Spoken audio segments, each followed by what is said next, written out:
Hello प्यारे दोस्तों, आज हम जानते हैं एसिड बेस बैलेंस के बारे में। तो आपने ट्वेल्थ में पढ़ा हुआ है, 11th-12th में, कि एक पैरामीटर होता है जैसे हम 0 से 14 तक मापते हैं। 7 जो होता है न्यूट्रल होता है, 0 से 7 तक जिसे हम एसिड बोलते हैं, और 7 से 14 तक होता है तो हम इसे क्या बोलते हैं, बेस बोलते हैं। यदि यदि ब्लड का पीएच यदि 7 से कम हो रहा है तो हम इसे एसिडोसिस की कंडीशन में काउंट करेंगे। यदि 7 से ज़्यादा हो रहा है तो हम इसे एल्कलाइन की कंडीशन में क्या करेंगे, जानेंगे। तो मेनली ये 4 तरीके का होता है, 4 टाइप्स का क्या होता है आपका एसिड बेस बैलेंस होता है। पहला होता है respiratory acidosis, second one is respiratory alkalosis, third one is metabolic acidosis, fourth one is metabolic alkalosis. बात कर लेते हैं कुछ नॉर्मल वैल्यू के बारे में जिनकी हमें क्या पड़ेगी, जरूरत पड़ेगी इस एसिड बेस बैलेंस में। तो ब्लड की जो नॉर्मल पीएच होती है, जैसे ब्लड की जो नॉर्मल पीएच होती है जैसे हम क्या बोलते हैं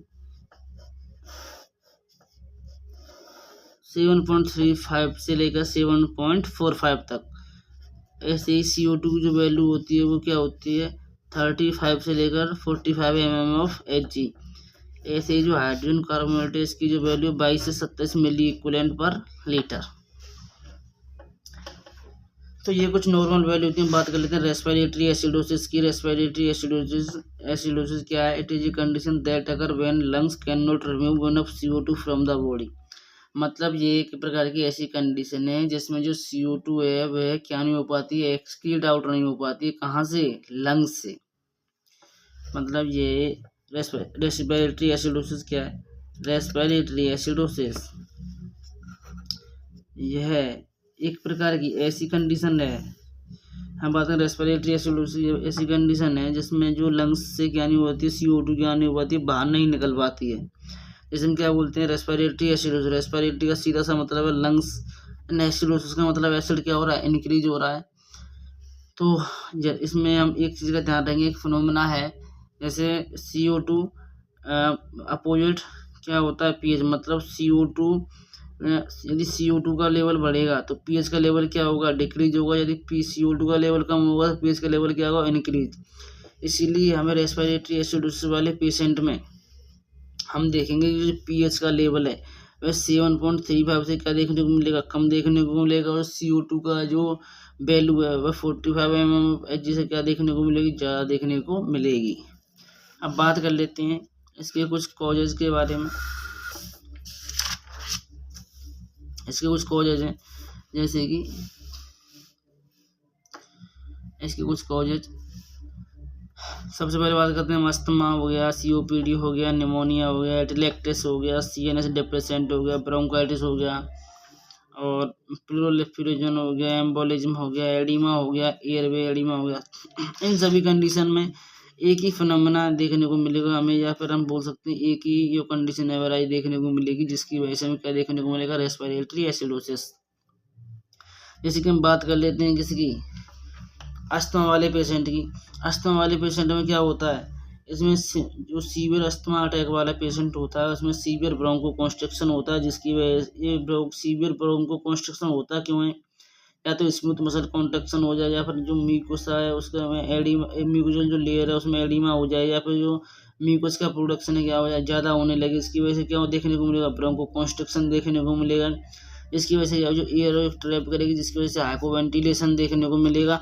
हाइपोवेंटिलेशन होगा तो CO2 रिटेंशन होगा। CO2 रिटेंशन मतलब हाइपर कैपनिया, मेडिकल टर्म में क्या बोलते हैं, हाइपर कैपनिया। तो क्या होगा, हाइड्रोजन इंक्रीज देखने को मिलेगा, जिसकी वजह से रेस्पिरेटरी एसिडोसिस कंडीशन क्या देखने को मिलेगी, एराइज देखने को मिलेगी। ऐसे ही COPD वाले पेशेंट में हमें क्या देखने को मिलेगा, जो क्रोनिक एयर फ्लो लिमिटेशन होगा, जो एयर का फ्लो है वो क्या लिमिटेड अमाउंट में हो जाएगा। किसकी वजह से, या तो म्यूकस का क्या हो जाए, हाइपर सीक्रेशन हो जाए, एयर में क्या हो जाए, इन्फ्लामेशन हो जाए, या फिर एम्पाइसमा की वजह से जो एयर है वो क्या नहीं कर पाएगी, प्रॉपर तरीके से नहीं पहुंच पाएगी। एयर जो है प्रॉपर तरीके से बाहर नहीं निकल पाएगी, जो CO2 है, जिसकी वजह से हमें हाइपोवेंटिलेशन देखने को मिलेगा। जो एयर है वो ट्रैप होगी, इसकी वजह से CO2 रिटेंशन होगा, फिर हमें हाइपर कैपनिया देखने को मिलेगा, फिर हाइड्रोजन क्या होंगे, इंक्रीज होंगे, जिसकी वजह से हमें क्या देखने को मिलेगा, रेस्पिरेटरी एसिडोसिस। ऐसे हम बात कर लेते हैं एटिलेक्टिस के बारे में। एटेलेक्टेस का मतलब क्या है, जो भी एल्वियोलाई वो क्या कोलैप्स हो जाएगी। यदि एल्वियोलाई कोलैप्स किस वजह से वो देखने को मिल सकती है, या तो म्यूकस प्लग की वजह से, या फिर पोस्ट ऑपरेटिव सेलो ब्रीथिंग की वजह से एयरवे में ऑब्स्ट्रक्शन हो जाए, या फिर फ्लोरल मास क्या हो जाए, कंप्रेस कर जाए उसकी वजह से। इनमें भी क्या देखने को मिलेगा, हमें हाइपोवेंटिलेशन देखने को मिलेगा। जो एयर है वो क्या नहीं कर पाएगी, एल्वियोलाई तक प्रॉपर तरीके से पहुंच नहीं पाएगी, जिसकी वजह से क्या देखने को मिलेगा हमें रेस्पिरेटरी एसिडोसिस। मान के चलो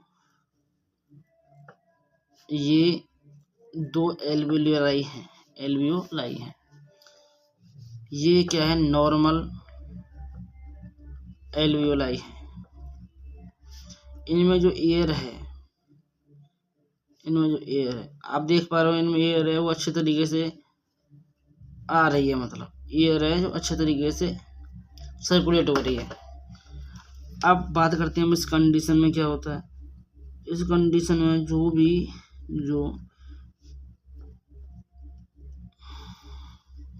एल्वियोलाई क्या हो जाएगी, कोलैप्स हो जाएगी। तो जब देख पा रहे लिमिटेड अमाउंट हो क्या हो रहा है, O2 का फ्लो हो रहा है, जिसकी वजह से क्या देखने को मिलेगा, हाइपरकैपनिया देखने को मिलेगा। रेस्पिरेटरी एसिडोसिस कंडीशन क्या होगी, अराइज होगी। बात कर लेते हैं कुछ साइन एंड सिम्टम्स हैं, जैसे कि पेशेंट ड्राउजीनेस देखने को मिल सकती है। पेशेंट को मतलब क्या देखने को मिल सकता है, ड्राउजीनेस मतलब पेशेंट जो है बेहोशी की हालत में, डिजीनेस देखने को, चक्कर आ सकते हैं, पेशेंट कोमा में हो सकता है, पेशेंट सीजर देखने को मिल सकता है, हेडेक हो सकता है। पेशेंट को जो भी हार्ट रेट है वो क्या देखने को मिल सकता है, एबनॉर्मल देखने को मिल सकता है, जिससे हम मेडिकल टर्म में डिसरिथमिया बोलते हैं। लो बीपी देखने को मिल सकता है, जिससे मेडिकल टर्म में हाइपोटेंशन बोलते हैं। ऐसे ही हम बात करें इसकी कुछ मैनेजमेंट की, तो मैनेजमेंट की बात करें तो हमें सबसे पहले क्या करने को मिलेगा, रेस्पिरेटरी क्या देखने को मिलेगा, असेसमेंट करेंगे हम, रेस्पिरेटरी असेसमेंट करेंगे मैनेजमेंट में। तो हम क्या करेंगे, पेशेंट की गिरफ्त जो भी डेप्थ है एंड गिरफ्त को क्या करेंगे, मेजर करेंगे। उसके बाद O2 एडमिनिस्टर करेंगे, जो कि क्या है फिजिशियन ने ऑर्डर की हुई है। हम क्या करेंगे, पेशेंट को पोजीशन प्रोवाइड करेंगे, सेमी फेवरेट पोजीशन।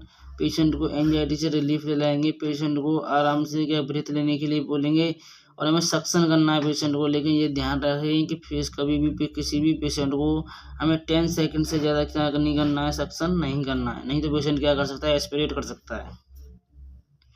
बात करते हैं कॉन्ट्राइंडिकेशन की, तो कॉन्ट्राइंडिकेशन का सीधा सा मतलब ये होता है कि हमें कौन सी दवाइयाँ इस कंडीशन में क्या नहीं करनी है, किसी भी कंडीशन पर क्या नहीं करनी है, यूज नहीं करनी है।